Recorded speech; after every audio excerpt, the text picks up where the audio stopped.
Assalamualaikum warahmatullahi wabarakatuh. Waalaikumsalam warahmatullahi wabarakatuh.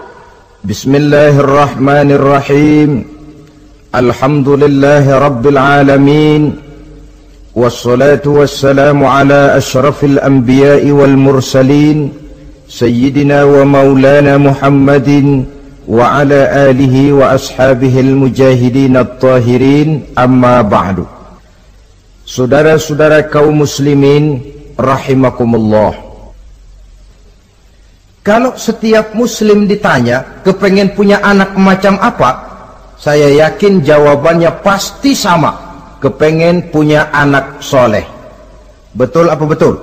Betul. Apa ada di sini yang kepengen punya anak jadi garong? Saya kira jangankan kita yang insya Allah termasuk orang baik-baik, orang yang tidak baik saja tidak pengen kok anaknya tidak baik. Maling saja tidak pengen anaknya jadi maling. Copet saja tidak kepengen anaknya jadi copet. Dia masih bisa bilang sama anaknya, "Nak, bapakmu sudah kadung jadi maling, kamu jangan nurunin." Itu yang ketahuan malingnya. Maling saja tidak pengen kok anaknya jadi maling, apalagi yang bukan maling. Tapi anak yang soleh ini, saudara, bukan proses yang sekali jadi. Anak soleh tidak akan muncul dengan simsalabim. Anak soleh tidak muncul dengan slogan. Prosesnya sudah diawali oleh pribadi sang calon bapak dan calon ibu daripada anak itu. Itulah sebabnya untuk mendapatkan anak yang soleh ada dua usaha yang harus dilaksanakan. Pertama, usaha zohir, artinya usaha yang kelihatan oleh pandangan mata. Apa saja yang termasuk usaha zohir ini? Pertama, pribadi calon bapak dan calon ibunya. Kalau bapaknya ahli sujud, ibunya gemar hadir di majelis taklim, meresap ke dalam kepribadian anak, ikut membentuk dirinya, sifat-sifat yang baik ini diharapkan akan menurun kepada si anak. Pribadi calon bapak dan calon ibu. Sebab ma fil aba fil abna. Bagaimana kebiasaan orang tua, begitulah anak. Kata pepatah, kalau bapak kencing berdiri, jangan heran anaknya kencing kabur.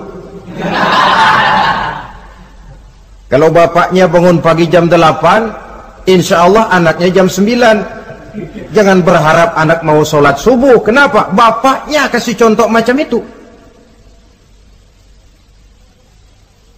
Lalu suasana di rumah tangga, termasuk yang dimakan, yang diminum, termasuk pakaian kedua orang tuanya, ikut membentuk proses anak yang soleh ini.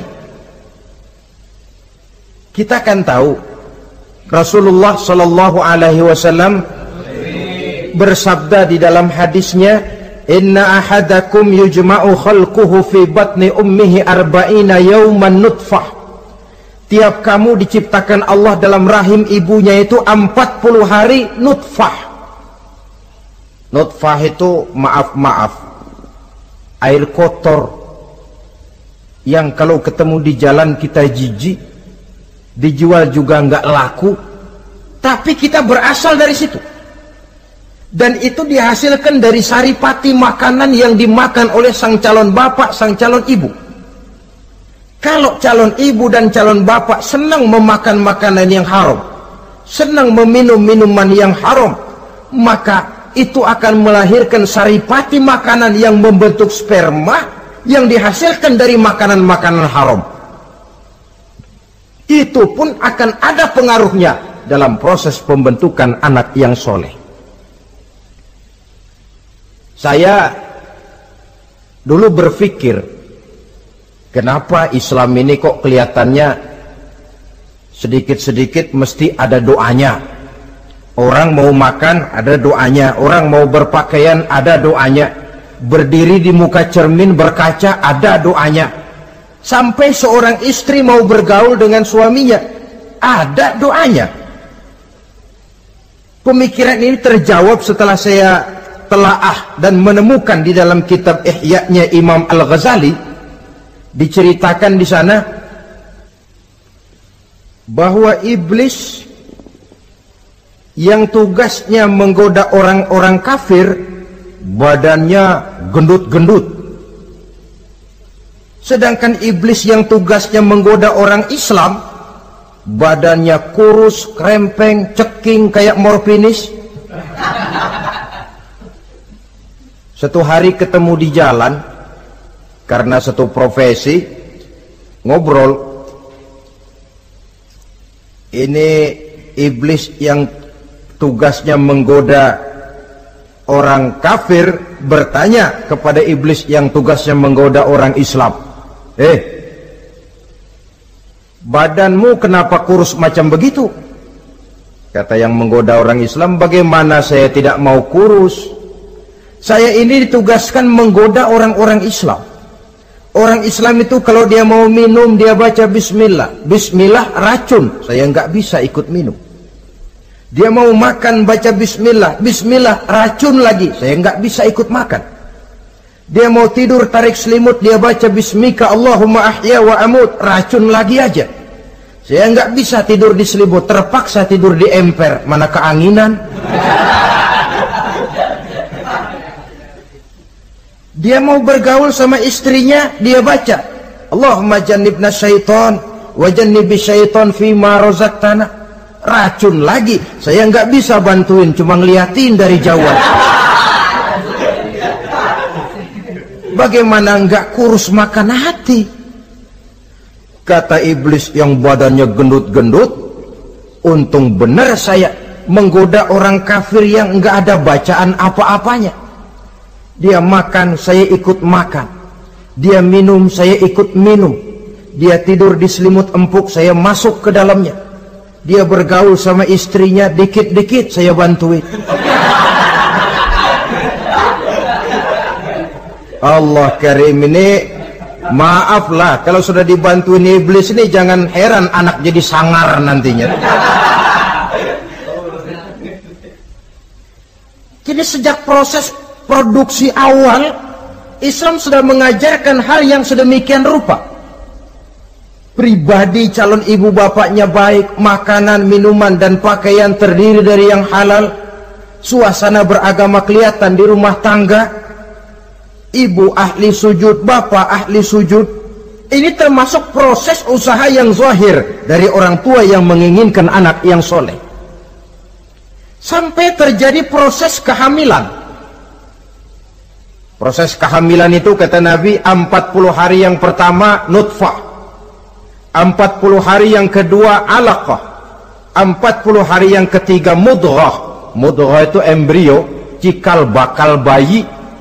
Setelah proses 3 kali 40 hari itu, barulah ditiupkan ruh ke dalam rahim sang ibu. 120 hari atau 4 bulan, perempuan yang hamil itu baru terasa perutnya bergerak-gerak.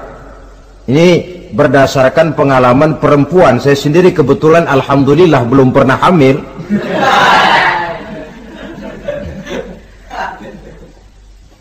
Saudara-saudara, sampai usia kehamilan itu 7 bulan, ada tradisi yang disebut nujuh bulanan. Itu tradisi dilaksanakan baik, tidak pun tidak apa-apa.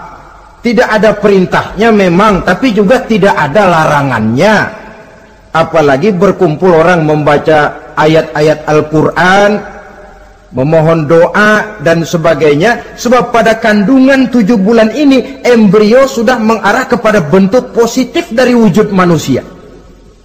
Di situ dibacakan surah Yusuf, surah Maryam, surah Tabarak, surah Waqi'ah, tafaul namanya. Mengundang rasa optimis supaya membawa keberkahan kepada pribadi sang calon anak yang nanti akan lahir ini. Tapi jangan lupa orang tuanya mulai dengan soleh dulu. Jangan orang tuanya nggak mau sujud, nggak mau ibadah, istrinya hamil dibacain surah Yusuf supaya anaknya cakep kayak Nabi Yusuf. Begitu keluar anaknya kepalanya segi 4 kayak kaleng kerupuk. Apa surah Yusuf yang salah? Tentu saja orang tuanya yang tidak memulai kesolehan itu sendiri. Lalu usia kandungan 7 bulan ke atas, sang calon bapak mulai membantu-bantu istrinya. Kalau malam diusapi perut istrinya yang sedang hamil berat itu, sambil dibacakan surah Al-Insyirah, ya ngusap-ngusap sayang, bukan ngusap gemes.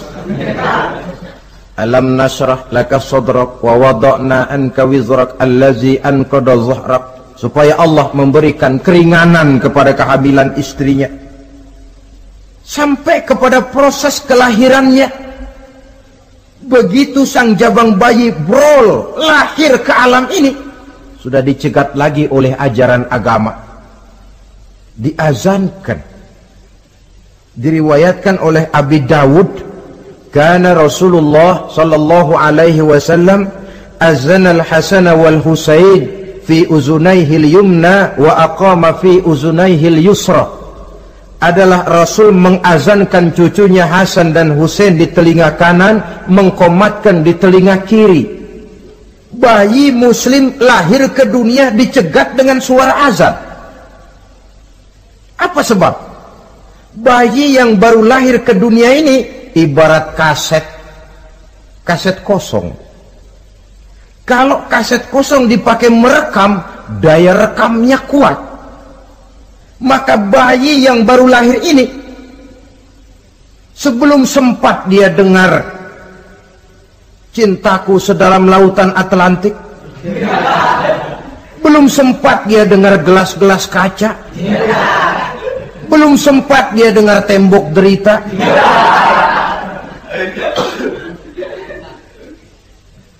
belum sempat dia menikmati serak-serak basahnya suara Frank Sinatra atau merdunya suara Madonna. Rekaman pertama yang masuk lafzul jalalah, Allahu Akbar, Allahu Akbar. Belum sempat dia dengar yang lain. Keagungan Allah yang didengarnya. Kaset kosong diisi dengan rekaman pertama berupa lafzul jalalah. Saudara hadirin yang saya hormati, lalu datang kewajiban orang tua setelah sang anak lahir. Apa itu? Memberikan nama. Jangan lupa, ini proses pembentukan anak yang soleh. Memberikan nama.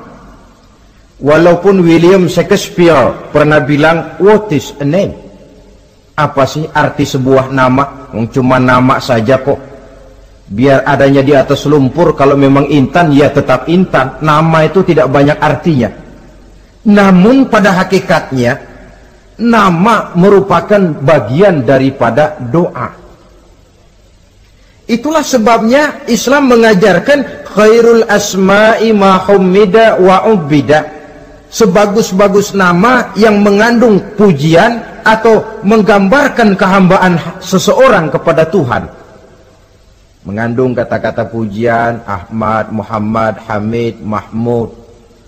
Mengandung nilai kehambaan seperti Abdurrahman, Abdurrahim, Abdurrauf. Jangan mentang-mentang ada di Quran anak dinamai Jahannam. Wah, kenapa Jahannam? Itu kan ada di Quran, Pak. Iya, di Quran, tapi lempengan neraka itu. Sekarang ini saya melihat gejala akibat rasa malu beragama. Kan zaman sekarang kadang ada tuh orang malu mengakui Islamnya. Bertemu teman, Assalamualaikum, malu, minder. Berangkat ngaji bawa Quran, malu, minder, rendah diri, malu mengakui Islamnya. Termasuk diberikan nama yang berbau-bau Islam ini. Malu katanya, kampungan. Bapaknya kasih nama bagus, Ibrahim. Lantaran pengen nyentrik, dia potong Bram. Ibrahim kampungan, Bram aja nih lah. Itu kan cuma nama, Pak. Memang begitu mulanya. Nabi pernah memberikan isyarat, la tattabi'anna sunnana man kana qablakum shibran bi shibrin. Satu saat kau pasti akan mengikuti tingkah laku orang-orang sebelum kamu. Cuma cara kamu mengikuti sedikit-sedikit. sejengkal, sehasta, semeter. Begitu enak kamu ikut-ikutan, sampai yang kamu ikuti masuk ke lubang biawak, kamu pun akan masuk juga ke dalamnya. Mula-mula nama, malu pakai nama Islam. Dari nama pindah ke pakaian, dari pakaian pindah ke pergaulan. Kalau nama Ibrahim, berteman dia dengan Ali, Hamid, Farid, Syauki. Sudah pakai nama Bram, masa Bram temennya soleh, nggak nyetel Kalau Bram kan temennya si Bleki.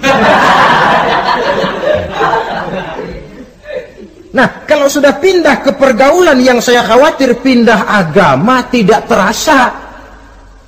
Pindah agama tidak lagi terasa. Ini yang kita khawatir. Itulah sebabnya membudayakan nama yang baik ini perlu kita pelihara. Nama sebagian daripada doa. Tatkala orang tua memanggil kita dengan nama yang baik, sudah merupakan doa agar anaknya jadi orang baik-baik. Saudara hadirin yang saya hormati, setelah memberikan nama yang baik, kewajiban berikutnya dari orang tua muslim ialah wa ayyu'adzibahu, kata Nabi, memberikan pendidikan. Sebab nama yang baik tidak akan banyak menolong kalau tidak diiringi dengan pendidikan. Nama saja Muhammad Mukmin, kerjaan ngadu ayam.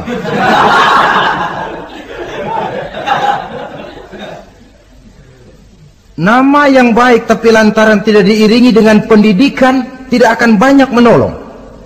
Nah, pendidikan ini dari mana dimulai? Dari rumah tangga. Al-bait madrasatul ula. Rumah tangga adalah sekolah yang pertama. Belum lagi anak kenal TK, ibtidaiyah, sanawiyah. Yang dia kenal adalah rumah tangganya. Gurunya adalah ibu bapaknya. Dan proses mendidik anak ini tentu merupakan proses yang panjang, memerlukan pengorbanan dari kedua orang tuanya. Namun prinsip lebih baik sekarang orang tua berkorban daripada menjadi korban.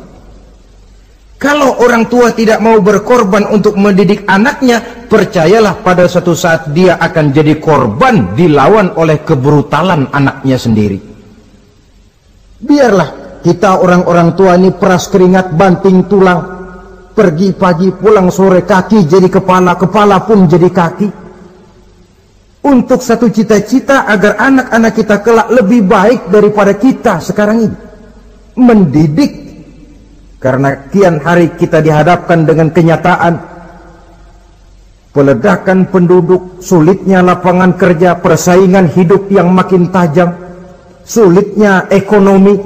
Kalau anak kita tidak bekali dengan pendidikan, dia akan tersudut di pojok-pojok kehidupan untuk lebih banyak cuma jadi penonton daripada pemain di dalam kegiatan kehidupan ini.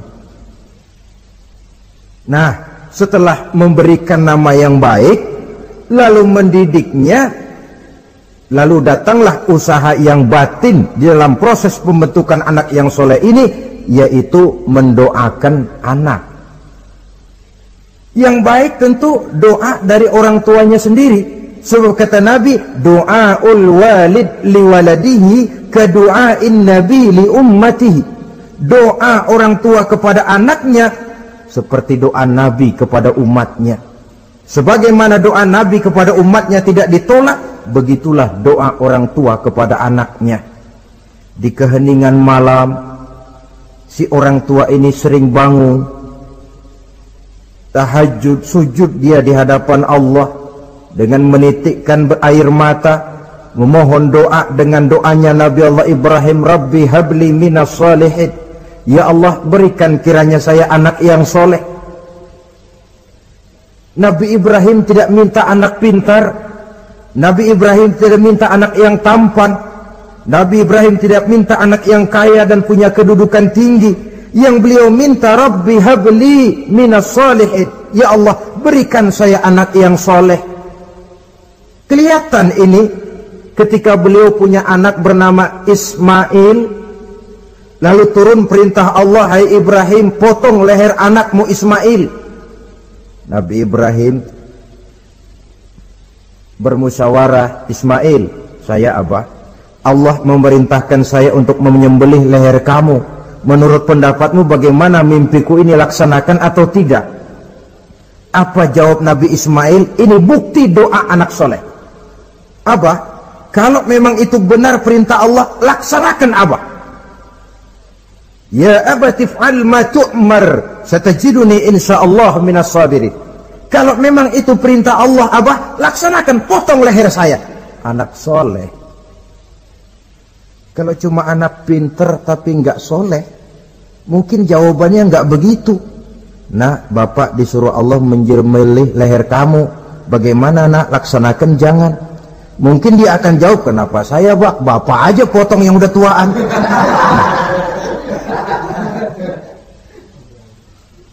Doa orang tua kepada anak,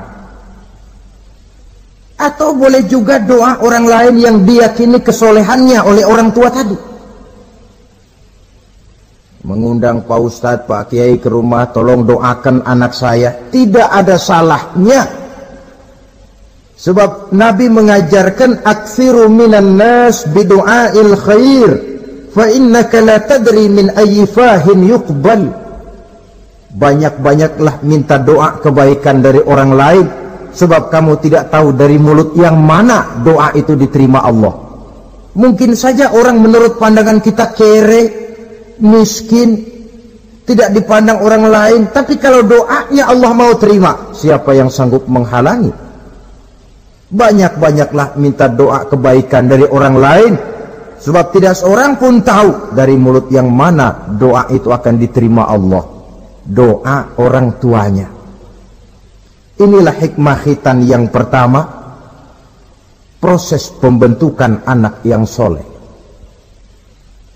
Yang kedua, khitan itu menanamkan kepada anak-anak muslimin sikap berani menghadapi hidup. Di waktu kecil sudah dilatih mengalirkan darah, seolah-olah orang tuanya berkata, nak, hidup ini adalah perjuangan, nak. Perjuangan itu peras keringat, banting tulang, mengalirkan darah, kadang-kadang mengorbankan nyawa. Hidup bukan undian, nak. Jangan mengharap untung besar tanpa mau peras keringat. Berani hidup artinya berani menghadapi segala resiko yang ada di dalam hidup. Di zaman sekarang banyak orang yang takut menghadapi hidup. Pakaian mau bagus, makan mau enak, hidup mau terpandang dan dihargai orang, tapi kerja keras tidak mau. Paling-paling istilah orang maunya cuman hardolin. Hardolin itu bahasa Jerman, artinya dahar modal ulin. Santai.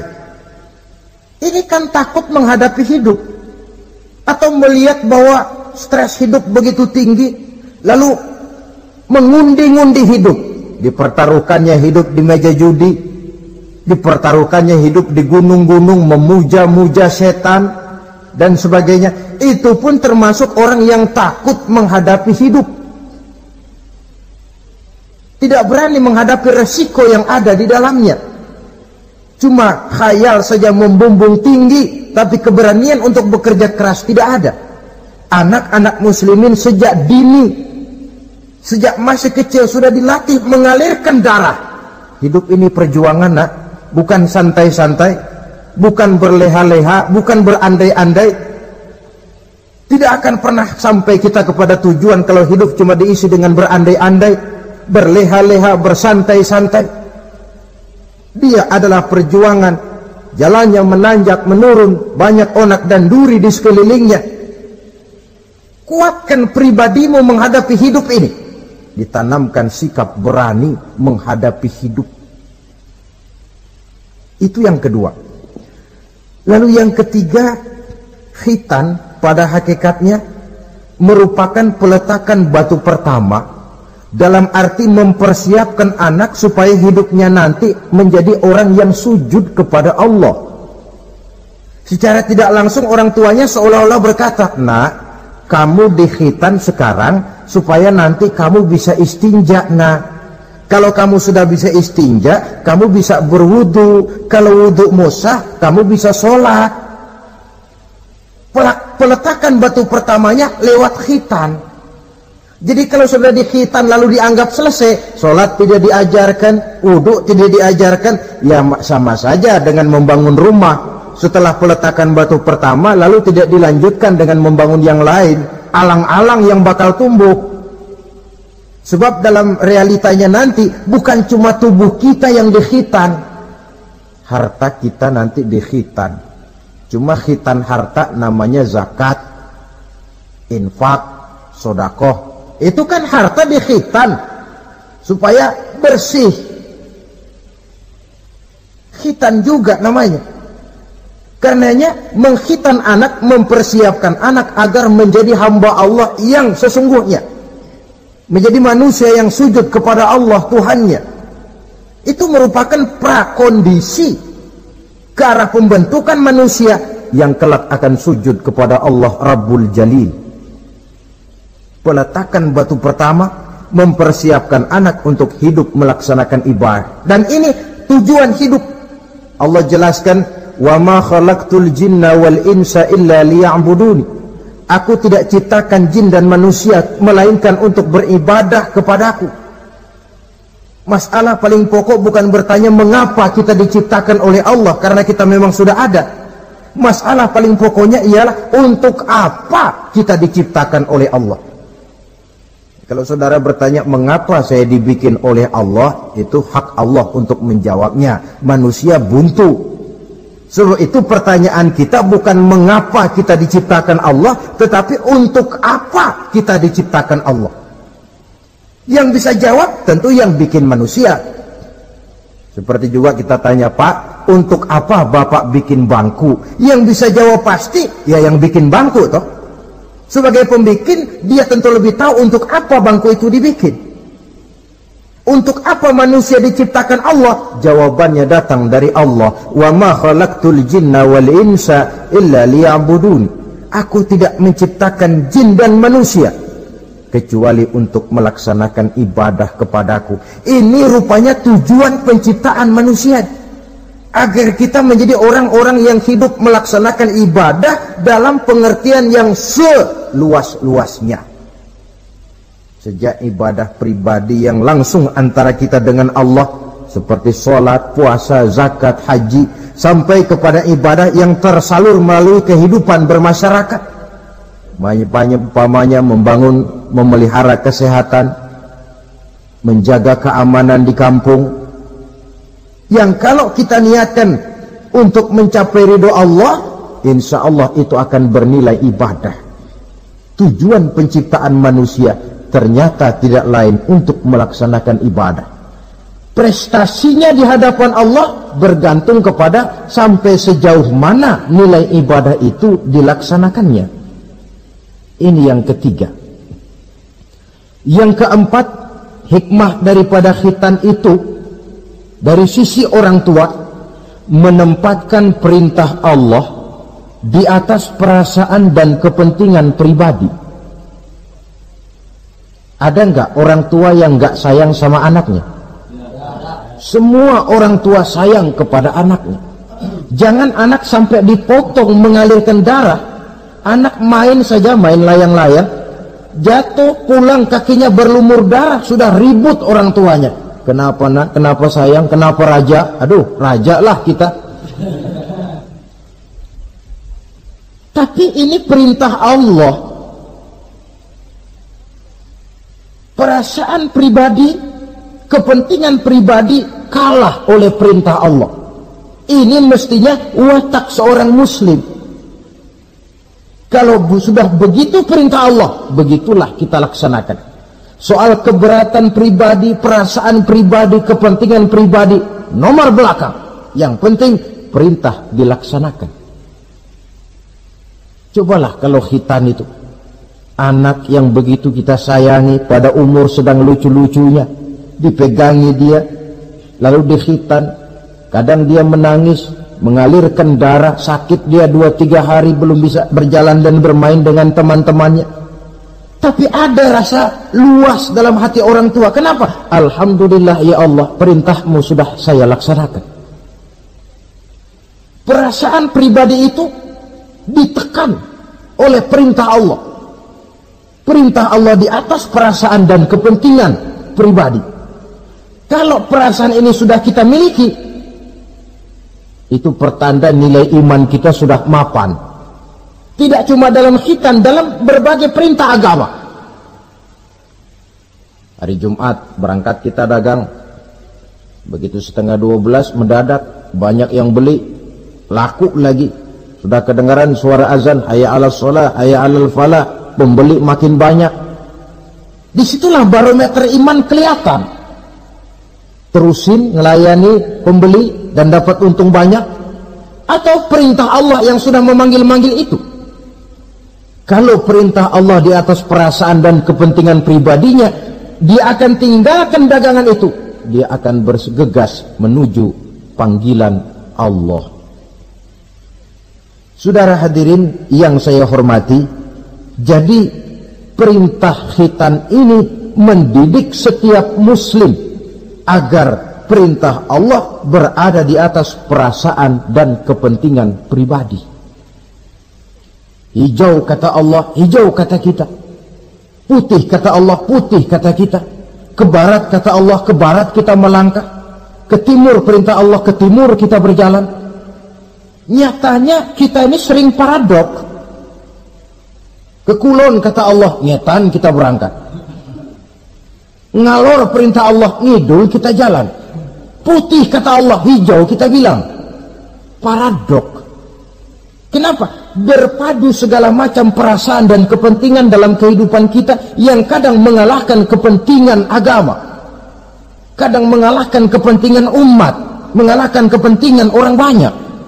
Tidak itu yang dididik di dalam pelaksanaan khitan ini. Ini yang keempat. Kemudian yang kelima, dari segi kesehatan, kulit yang dipotong, yang menutupi kulfah itu adalah tempat bersarangnya segala macam kotoran. Membiarkannya mengendap bisa saja menimbulkan kanker kulit. Maka untuk menjaga dan memelihara kesehatan, agama menganjurkan khitan. Di samping tentu ada unsur kepentingan biologis. Ini maaf-maaf lah, kalau nanti orang sudah bersuami, sudah beristri, akan terasa manfaatnya khitan. Lain loh yang dikhitan dengan yang tidak itu. Coba saja tanya orang, makan pisang itu yang enak dikupas dulu apa dimakan kulit-kulitnya? Ya mesti tentu yang enak ya dikupas dulu. Kalau kulit-kulitnya juga dimakan, rakus namanya. Belum lagi kemungkinan bisa jadi penyakit. Dari segi kesehatan, dari segi kepentingan biologis, perintah khitan ini kembali manfaatnya buat kehidupan manusia. Itulah sebabnya di dalam An-Nahl ayat 123 Allah Subhanahu wa taala menegaskan, "Tsumma auhayna ilaika an ittabi' millata Ibrahim hanifa wa ma kana minal musyrikin." Kemudian kami wahyukan kepada kamu wahai Muhammad, ikutilah agama Ibrahim yang hanif ini, dan tidaklah ia termasuk daripada golongan orang-orang yang menyekutukan Allah. Artinya syariat khitan ini yang berasal dari sejarah kehidupan Nabi Ibrahim diteruskan oleh syariatnya yang dibawa oleh Nabi kita Muhammad sallallahu alaihi wasallam. Maka kalau ayat menjelaskan inna dina indallahil Islam, agama yang diridhoi Allah itu cuma agama Islam. Islam yang mana? Islam yang dibawa oleh Nabi Adam, diteruskan oleh Nabi Nuh, diteruskan oleh Nabi Ibrahim, diteruskan oleh Nabi Musa, diteruskan oleh Nabi Isa, dan disempurnakan oleh Nabi kita Muhammad sallallahu alaihi wasallam. Karena seluruh rasul yang 25 ini sumbernya sama, Allah. prinsip ajarannya sama, la ilaha illallah. Cuma syariatnya saja yang agak berbeda, disesuaikan dengan situasi dan kondisi dari umat yang dihadapi oleh Rasul itu. Nabi Sulaiman misalnya ada sholat, tapi sholatnya Nabi Sulaiman tidak pakai rukuk dan tidak pakai sujud, berdiri saja. Zaman Nabi Nuh ada puasa, tapi puasanya versi Nabi Nuh lain dengan puasanya versi kita sekarang ini. Syariat berbeda sesuai dengan situasi dan kondisi.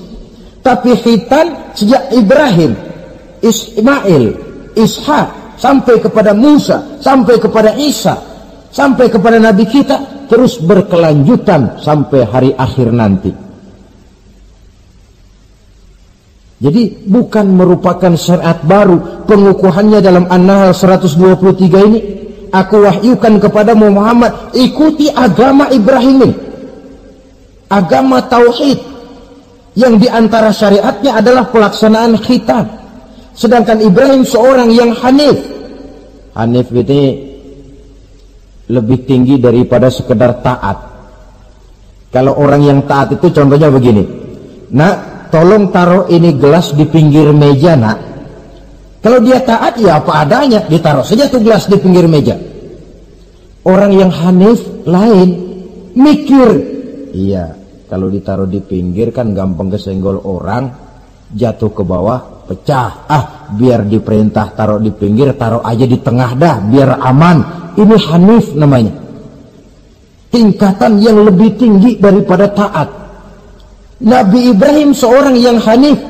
Tidak ada perintah Allah yang tidak dilaksanakan dengan sebaik-baiknya. Sampai pun perintah memotong anak sendiri. Saya kira kalau perintah macam begini turun kepada orang zaman sekarang, banyak yang bubar jadi orang Islam. Potonglah leher anakmu, dah, udahan aja dah. Dan memang perintah itu cuma untuk menguji kekuatan mental Nabi Ibrahim alaihissalam.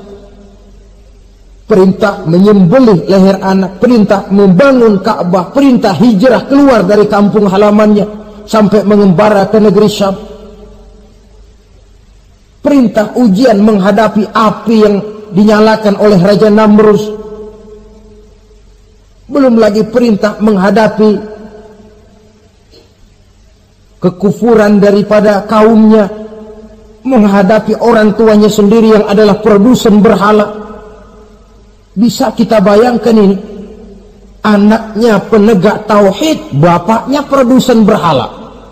Tapi itulah agama, syarat dengan contoh. Yang anak bapaknya nabi, anaknya bajingan. Yang anaknya nabi, bapaknya pembuat berhala. Karena memang hidayah itu adalah hak prerogatif dari Allah Subhanahu wa ta'ala. Diberikan kepada siapa saja yang dikehendakinya. Saudara-saudara kaum muslimin rahimakumullah. Oleh sebab itu saya mengajak kepada seluruh umat Islam, kalau melaksanakan walimatul khitan, mengkhitan anak, boya sudah lewat masanya cuma sekedar diramein dengan layar tancap atau orkes madun. Akan lebih positif kalau diisi dengan dakwah, pengajian, ceramah yang menjelaskan tentang hikmah daripada walimatul khitan ini. Yang ditinjau dari segi apapun, mengadakan pengajian itu lebih menguntungkan, baik pribadi, baik yang mengadakan walimah, baik bagi masyarakat, ketimbang walimah dengan berfoya-foya. Apalagi hadis mengingatkan kita, kata Nabi begini, man sanna sunnatan hasanatan falahu ajruha wa ajru man amila biha. Siapa yang memulai satu kebajikan, dia akan mendapat pahala dan pahala dari orang-orang yang mengikuti kebajikan itu. Saudara nyunatin anak, mengadakan pengajian, undang kiai, banyak orang yang hadir, saudara akan dapat pahala dan juga dapat pahala dari seluruh orang yang hadir. 1000 orang yang hadir, 1000 saudara dapat pahala. Sebaliknya kata Nabi, wa man sanna sunnatan sayyi'atan falahu ismuha wa ismu man amila biha. Siapa yang memulai satu kejahatan, dia akan mendapat dosa dan dosa dari seluruh kejahatan yang terjadi pada malam itu.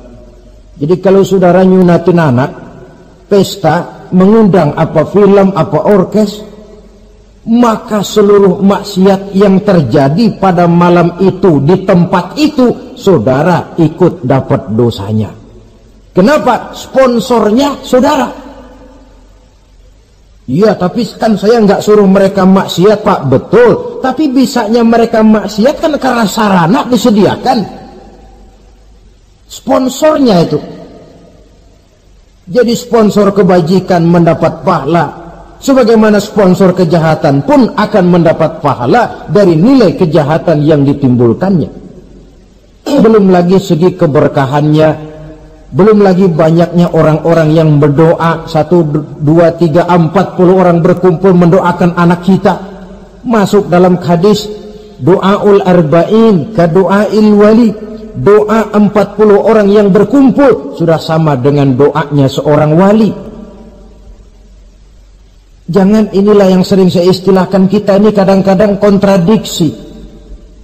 Nikah secara Islam, ngadep penghulu, ada 2 saksi pakai ijab kabul, tapi nanti pestanya secara Nasrani, gaya hidup rumah tangganya gaya Yahudi. Nikahnya, khitannya cara Islam, pestanya gaya Yahudi, pendidikan anaknya cara Nasrani.